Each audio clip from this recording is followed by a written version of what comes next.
ভালো আছেন আপনি? জি আলহামদুলিল্লাহ। আপনি কি মাদ্রাসায় লেখাপড়া করেন? জি। ও কোন মাদ্রাসায় পড়েন আপনি? পড়ি হচ্ছে কেন্দুয়া সাউথপুরা মাদ্রাসা। আপনি কি হেফজখানায় পড়েন না? হেফজখানা আগে পড়ছিলাম 15 পারার মতো, এখন কিতাবখানায় পড়তেছি। আচ্ছা, আমার একটা ছোট্ট পেজ আছে, পেজটার নাম হলো মাটি ও ভালোবাসার কথা। তো সেই পেজটা থেকে আপনাকে আমি একটা রিকোয়েস্ট করব, একটা ইসলামী সঙ্গীত যদি আপনি পরিবেশন করতেন। জি। হ্যাঁ, সবাই জানতো, সবাই বুঝতো যে ইসলামী সঙ্গীতের প্রতি। তো আপনার কাছে একটা রিকোয়েস্ট, আপনি একটা ইসলামী সঙ্গীত পরিবেশন করেন, সেই ইসলামী সঙ্গীতটা আপনি গাইতে পারেন। যদি ছোট্ট একটা পাখি হইতাম, যদি ডানা ওয়ালা পাখি হইতাম, একটা উড়াল দিয়া আমি মদিনায় যাইতাম। হাইরে একটা উড়াল দিয়া আমি মদিনায় যাইতাম। যদি ছোট্ট একটা পাখি হইতাম, যদি ডানা ওয়ালা পাখি হইতাম, একটা উড়াল দিয়া আমি মদিনায় যাইতাম। হাইরে একটা উড়াল দিয়া আমি মদিনায় যাইতাম। এদিকে সেদিকে ঘুরে বেড়াইতাম মেলিয়া ডানা, যে তাই পড়ে ছিল নবী কদম খানা। এদিকে সেদিকে ঘুরে বেড়াইতাম মেলিয়া ডানা,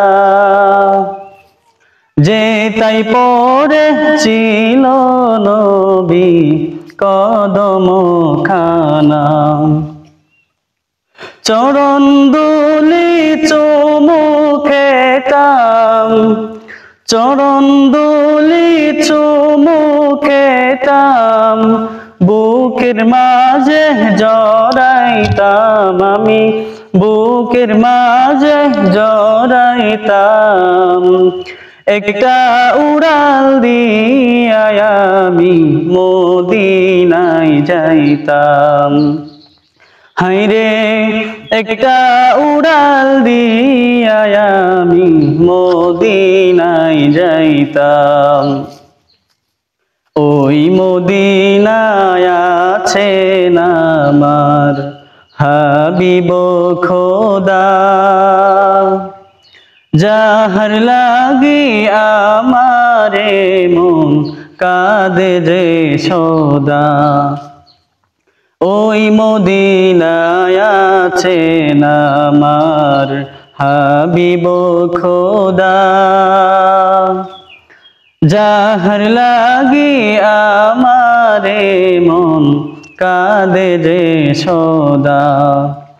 মন প্রাণ ধরিয়া আমি, মন প্রাণ ধরিয়া আমি রওজা তাহার দেখিতাম আমি, রওজা তাহার দেখিতাম।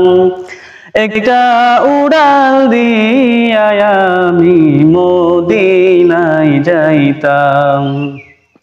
হাইরে একটা উড়াল দিয়া আমি মদিনায় যাইতাম। যদি ছোট্ট একটা পাখি হইতাম, যদি ডানা ওয়ালা পাখি হইতাম, একটা উড়াল দিয়া আমি মদিনায় যাইতাম। হাইরে একটা উড়াল দিয়া আমি মদিনায় যাইতাম।